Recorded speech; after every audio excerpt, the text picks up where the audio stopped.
¿Qué tal? ¿Cómo están? Buenas noches.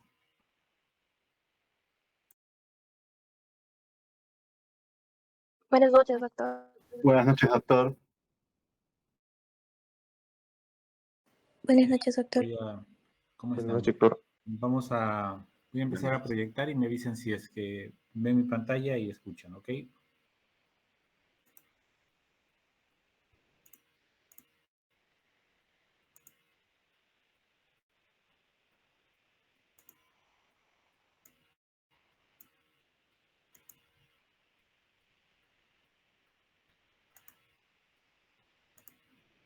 ¿Ok? ¿Ven mi pantalla?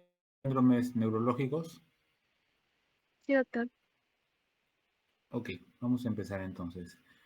En esta clase vamos a desarrollar básicamente dos entidades, que son el síndrome de hipertensión endocraniana y los síndromes meningios. Dentro de estos vamos a tocar también lo que es la semiología tumoral, que es parte del contenido del sílabus. El primer caso de ellos, en cuanto a la hipertensión endocraniana, bueno, tener el concepto que es el aumento de la presión, básicamente del líquido cefalorraquídeo dentro de la cavidad craneana. Como ustedes saben, dentro de esta cavidad están tres componentes principales que son las estructuras nerviosas, la sangre y el líquido cefalorraquídeo. Las estructuras nerviosas, que ocupan el mayor porcentaje del espacio dentro del cráneo, está limitado justamente por la bóveda craneana, con lo cual es una situación importante que no le permite una expansión más allá de la ya cavidad craneal.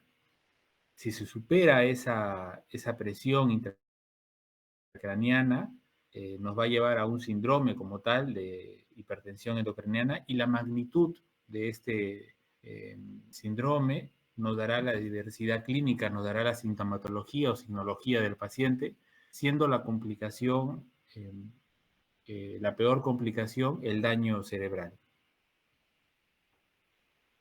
Entonces, hay muchas patologías que puedan llevar a un aumento o un aumento incrementar la presión intracraneal. Dentro de ellas la hidrocefalia, como ya en algún momento ustedes han revisado, puede ser congénita o adquirida, comunicante o no comunicante, es decir, que si hay alguna patología que está obstruyendo el circuito normal del líquido cefalorraquídeo, es importante que en este punto ustedes recuerden digamos, el recorrido normal. Los tumores cerebrales como una causa importante, ya sean tumores que nacen a nivel del sistema nervioso central o que sean de manera localizados allí de forma secundaria. También los tumores podemos ser benignos o malignos. Eso nos va a llevar a una hidrocefalia secundaria por este bloqueo en los caminos del líquido cefalorraquídeo, un efecto de masa y edema. También las infecciones, como la meningitis, encefalitis o los abscesos, nos pueden llevar a este cuadro, y los traumatismos, siendo también una causa importante para lo que es la hipertensión endocraniana. Además de eso, las alteraciones cerebrovasculares, propiamente las hemorragias, ¿no? Hemorragias subaracnoideas, intracerebrales, intraventriculares, bueno, todas estas que van a ocupar espacio, trombosis, infartos, y de causa metabólica, como una encefalopatía, las causas de isquémica hipóxica, el coma hepático, la falla renal, esta situación que es cercana al ahogamiento, ¿no? Donde también existe un aumento de la presión, la hiponatremia, y otras causas como el estatus epiléptico o la disproporción cráneo-cerebral, o lesiones del desarrollo como los quistes, o aquella que también se conoce como una hipertensión intracraneal idiopática, que también lleva el nombre de una hipertensión intracraneal benigna, meningitis serosa ventricular o un pseudotumor cerebral. Todos estos pueden llevar a la larga a una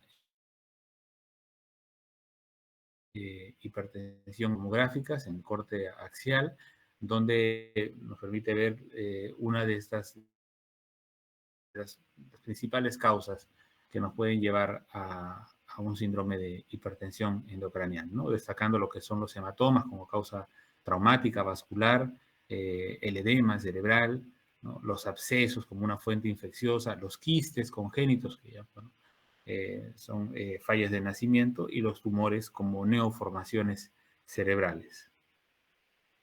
Si resumimos todas estas causas, nos tendríamos que agrupar en tres: aquellas que son de tipo expansiva, de crecimiento rápido, como son los tumores, los abscesos, los granulomas, los quistes, algunos de ellos. Algunas alteraciones, en segundo lugar, las alteraciones obstructivas del flujo de líquido cefalorraquídeo, como las que están mencionadas. Y en tercer lugar, las que tienen que ver con la congestión venosa, es decir, lesiones expansivas, obstructivas del flujo del líquido cefalorraquídeo y alteraciones a nivel vascular. Esto con lo que decía hasta el momento, recordar el recorrido normal, bueno, la formación, el origen del líquido cefalorraquídeo a nivel de los plexos coroideos de los ventrículos. En realidad, no solamente en los laterales, pasan al tercer ventrículo, al cuarto. Recuerden las comunicaciones que hay entre ellos. Y luego, bueno, pasa lo que es la cisterna magna.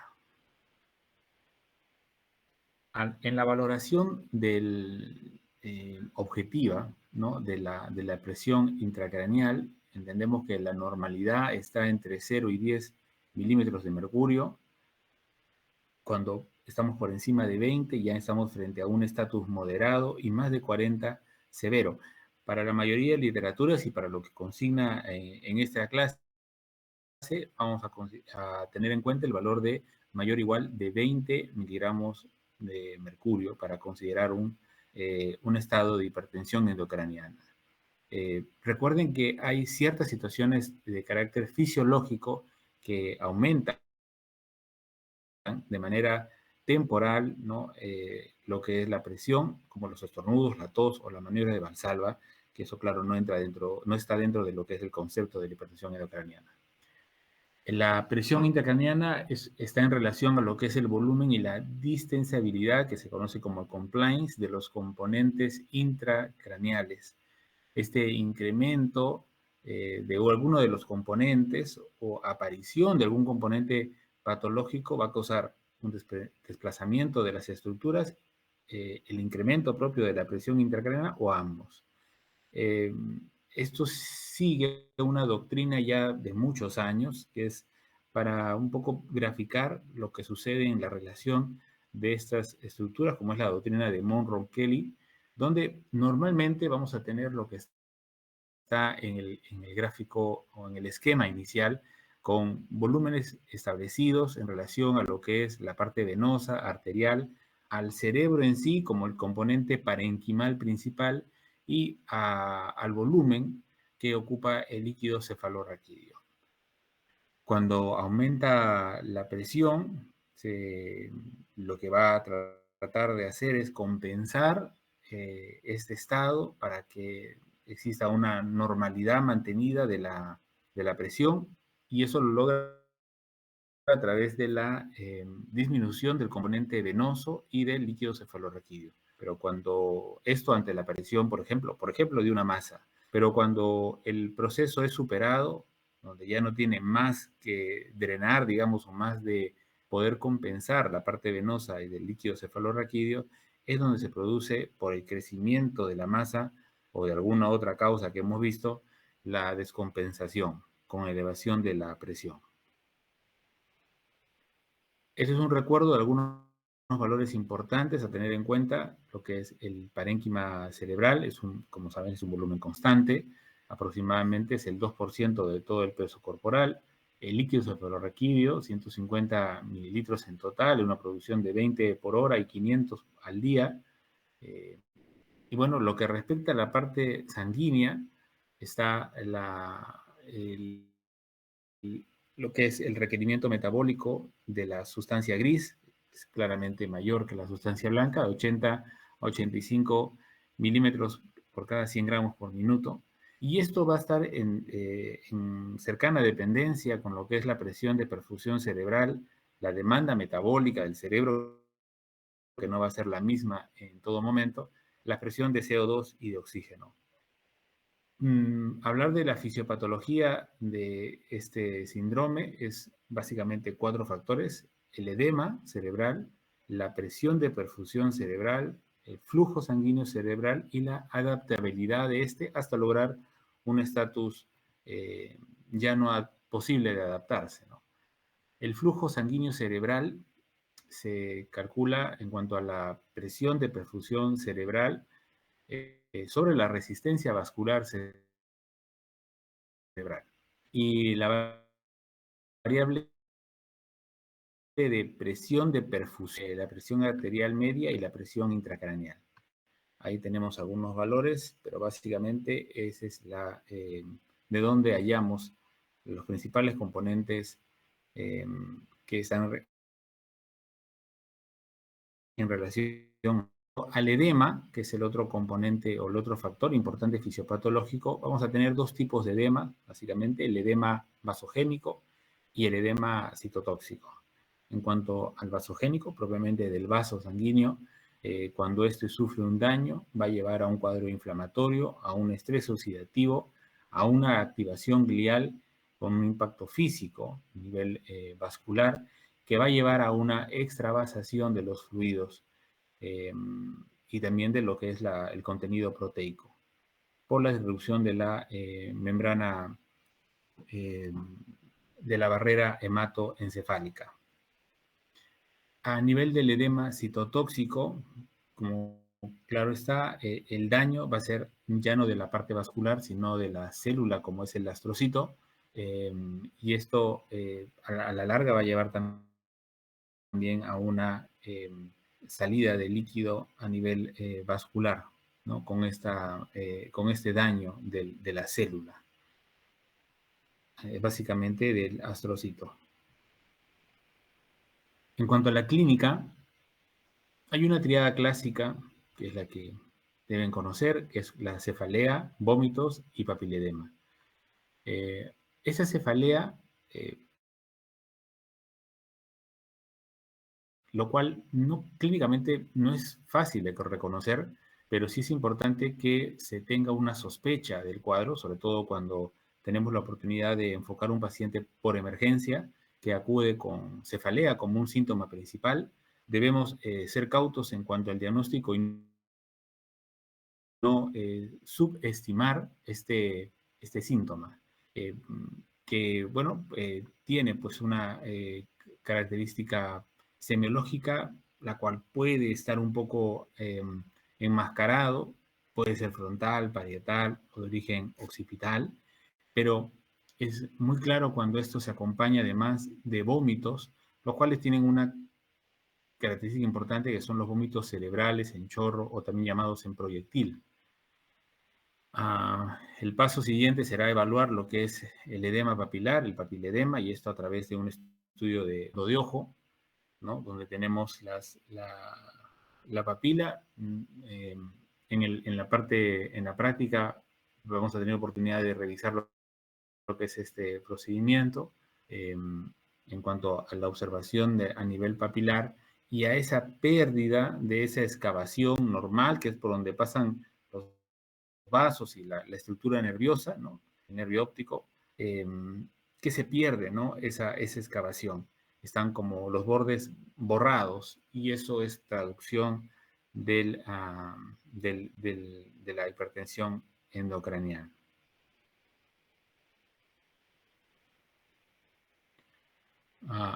Bueno, la variedad clínica en base a estos 4 parámetros, como es el efecto de masa, el edema, la vasodilatación y la disrupción de la circulación del líquido cefalorraquídeo, va a estar orientada según la causa, ¿no? Entonces, cuando hay por ejemplo, un daño cerebral traumático, habrá pues más efecto de masa, edema y vasodilatación. En los casos de hemorragias o origen trombótico, será más la disrupción de la circulación. Y bueno, acá tenemos algunas que ya hemos revisado anteriormente para que lo puedan revisar, para que puedan darle una chequeada. El diagnóstico de este síndrome es clínico, ¿no? Por lo menos la sospecha, la orientación del caso esto es de manera clínica. Es una aplicación semiológica de lo que hemos visto en el sentido de tener la sospecha, la cual nos va a llevar a realizar estudios neuroradiológicos, como es la tomografía o una resonancia, básicamente estos dos, y en el caso de que correspondiera el estudio del líquido cefalorraquídeo mediante la punción lumbar. Esto ya de manera cuantitativa en cuanto al monitoreo de la presión intracraneal, sobre todo pacientes instaurados en una UCI neurológica, se puede dosar mediante catéteres, ¿no?, intracraneales que nos permiten de la presión en milímetros de mercurio, ¿no? Pero esto ya sería un proceso más invasivo. Pasaremos a hablar lo que es el síndrome meningio. Las meninges, como ustedes saben, tenemos las tres meninges principales, las tres que son la dura madre, la aracnoides y la pía madre, las dos últimas formando lo que es la leptomeninges, y es un proceso irritativo de estas y del tejido nervioso adyacente. Los elementos que están relacionados a este síndrome son la hipertensión endocranial, que acabamos de ver, que la intensidad puede ser variable, va a haber alteración del líquido cefalorraquídeo y clínicamente vamos a tener signos de irritación o de compresión del tejido nervioso. En cuanto a la etiología, podemos enfocarla como causas inflamatorias, sobre todo las de origen infeccioso, y las no inflamatorias de tipo vascular y neoplásica. Además de ellas, las de tejido conjuntivo, reacción de hipersensibilidad a fármacos, ¿no?, una toxicidad farmacológica, y de causa inmunológica también estarían dentro de las inflamatorias. La cefalea, siendo un síntoma, también importante, tenemos una evidencia de un dolor muy intenso que es conocido como un grito hidrocefálico o meningio, porque es muy intensa la cefalea. También esto va a estar acompañada de fotofobia, algiocusia, sonofobia y contracturas musculares, lo cual nos van a dar una serie de signos, que lo vamos a revisar más adelante, que reflejan la irritación de las meninges. Además, puede también estar asociado a los vómitos de tipo cerebral, convulsiones, hiperestesias cutáneas o musculares, fiebre, alteraciones psíquicas, plejías, coma meningio oculares. La rigidez de nuca es la expresión clínica más común cuando estamos frente a un síndrome meningio. El primero de ellos es el signo de Lewinson, que es la imposibilidad que el paciente, tal como se ve en la imagen, pueda acercar el mentón a su pecho. Luego, en una severidad del cuadro podemos encontrar también una actitud de oplistótono, donde son contracturas extremas. El signo del trípode, donde el paciente no va a poder adaptar esta posición, sino que va a tener que apoyar a alguna pierna para evitar esa extensión de las extremidades. Además, puede estar asociado a contracturas musculares, como del miembros inferiores, que está la actitud de gatillo en fusil, ¿no?, con las piernas dobladas hacia el abdomen. La vientre en batea, ¿no?, rígido, de la pared abdominal, la musculatura abdominal, y de la cara, lo que nos lleva al trismus o la risa sardónica. Además de eso, podemos valernos de algunos signos propios de la alteración meningia. El primero de ellos, antes de hablar del kerning, es básicamente la rigidez de nuca, que se logra colocando al paciente en decúbito dorsal. Nos colocamos en la cabecera del paciente y con nuestras manos por debajo de su cabeza, a nivel de la región occipital, intentamos llevar llevar la cabeza hacia adelante, es decir, que el mentón debe chocar su pecho, lo cual no va a ser posible porque el paciente va a tener una rigidez, lo cual nos va a llevar también a una sospecha clínica. El segundo signo importante en este tipo de patología es el signo de Kernig, que tiene dos variables, ¿no? La primera de ellas es colocándonos al costado del paciente, el paciente que se encuentra en decúbito dorsal, colocamos si la vamos a examinar por el lado derecho, nuestro brazo, mano derecha en su espalda y con nuestro brazo izquierdo sobre sus rodillas, hacemos el movimiento de levantarlo, levantar su dorso, ¿no? Con nuestro brazo derecho y haciendo una presión suave pero constante sobre sus rodillas para evitar la flexión.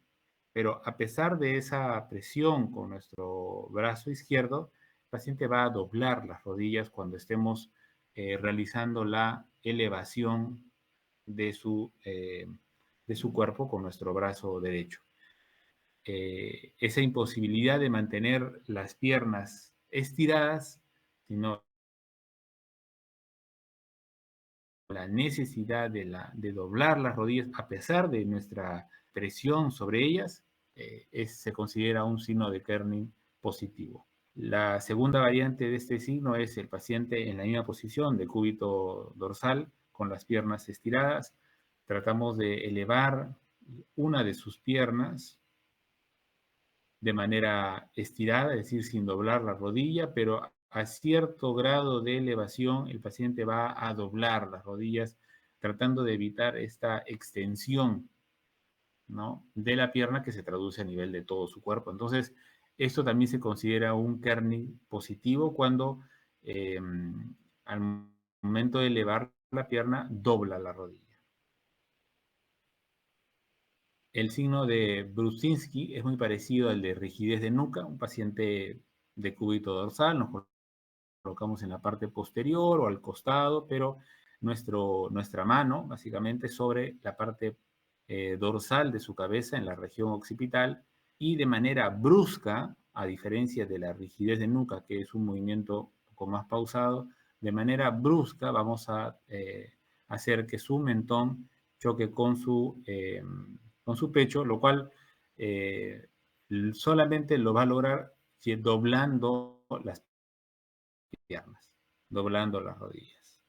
A eso se considera un Brusinski positivo.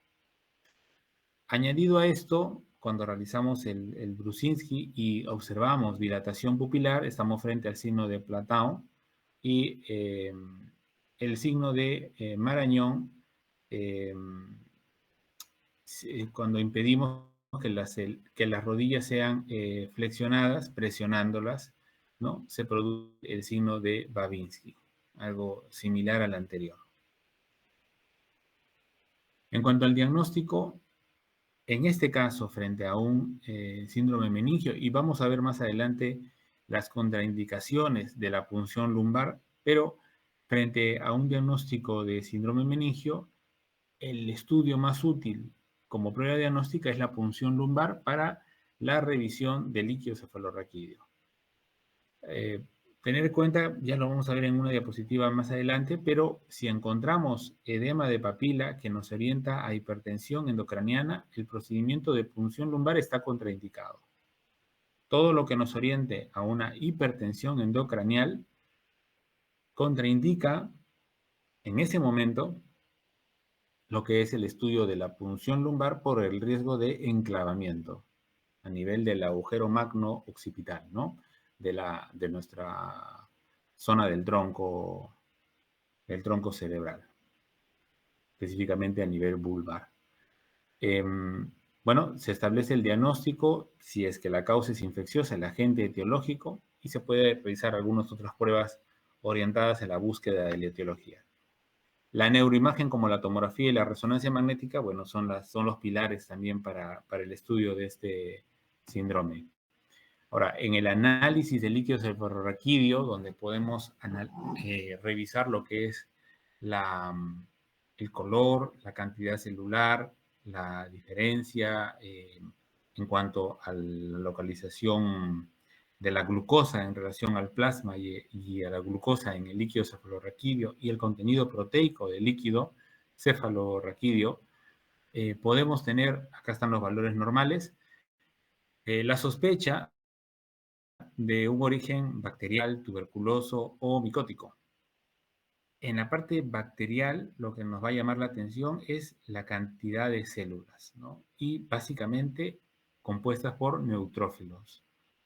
En la parte viral no vamos a tener muchas células, pero sí a predominio linfocítico. En la tuberculosa, el consumo de glucosa sería una de las características más importantes. Y a nivel fúngico, micótico, también lo que es el aumento celular, no mucho, pero de origen linfocítico. Ya entraría, es un estudio un poquito más complicado cuando es origen micótico, pero podemos tenerlo en cuenta, sobre todo en pacientes que tienen algún tipo de inmunosupresión que nos pueda llevar a pensar más en esta causa.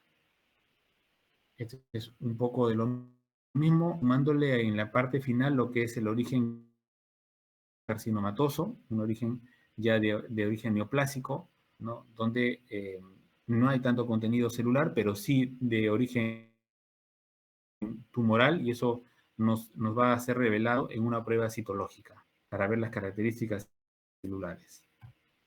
Importante que antes de hacer una punción lumbar podamos hacer un estudio tomográfico. ¿En qué pacientes? En aquellos que tienen algún grado de inmunodepresión, ya sea por una enfermedad infecciosa o algún medicamento. Antecedentes de haber tenido una enfermedad del sistema nervioso central, como masas o algún proceso isquémico previo, que haya presentado convulsiones en la semana previa, dentro de la semana previa, la presencia de papiledema, el nivel de conciencia anormal y el déficit neurológico focalizado. O sea, la focalización nos puede llevar también a sospechar de algún proceso que nos contraindique lo que es la punción lumbar.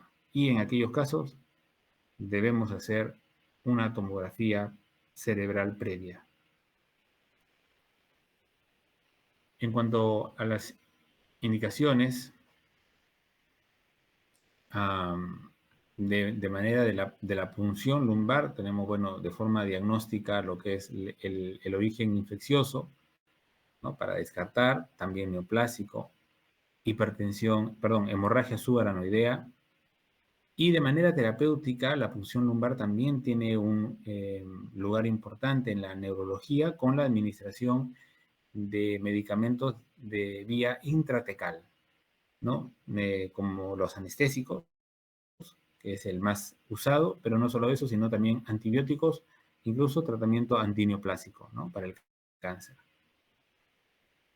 Entonces, como hemos dicho, la contraindicación del proceso de la punción lumbar estaría orientado a lo que es la sospecha de hipertensión endocraniana y que nos permite hacer un estudio tomográfico. Además de eso, bueno, en el sitio donde se realiza la punción, que ustedes saben que es entre L3, L4 o L4, L5, en esa ubicación donde ya no tenemos estructura medular, ¿no?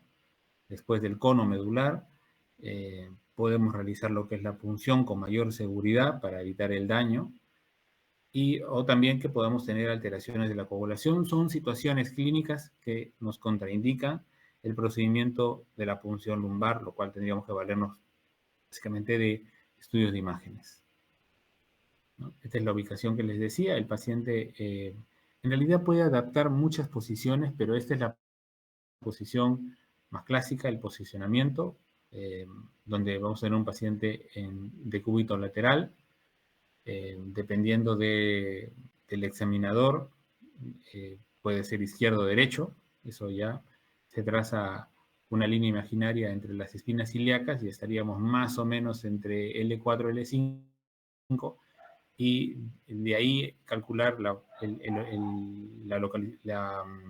posible ubicación de L3 y L4 para hacer lo que es el procedimiento de punción lumbar. Como está acá en la imagen, ¿no? Atravesamos la estructura con una aguja especial, una aguja espinal, y que nos permite la llegada al espacio subaranoideo para la extracción del líquido. Estas muestras, claro, van a ser enviadas para todos los estudios necesarios desde el punto de vista bioquímico, citoquímico, gran y cultivos, ADA, tinta china, PCR, LISA, PAP, que es el citológico para el origen también de forma neoplásica. Y reforzar lo que hemos dicho en cuanto a la tomografía antes de la punción, cuando encontramos déficit neurológico, sobre todo la focalización, crisis epiléptica, papiledema, alteración del estado de conciencia, eso lo podemos obtener con un Glasgow menos de 10, inmunocompromiso severo en un paciente que tenga esta situación clínica o signos de herniación incipiente, bueno, son momentos clínicos que nos obligan a hacer un estudio tomográfico y a no realizar la punción lumbar por el daño secundario. Bueno, eso sería todo. No sé si hay alguna pregunta.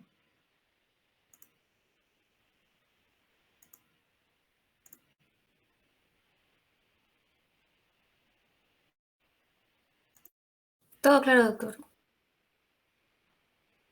Ok, muy bien. Entonces, esa es la última clase que tenemos. Que les vaya muy bien y ya nos veremos de aquí en 2 años.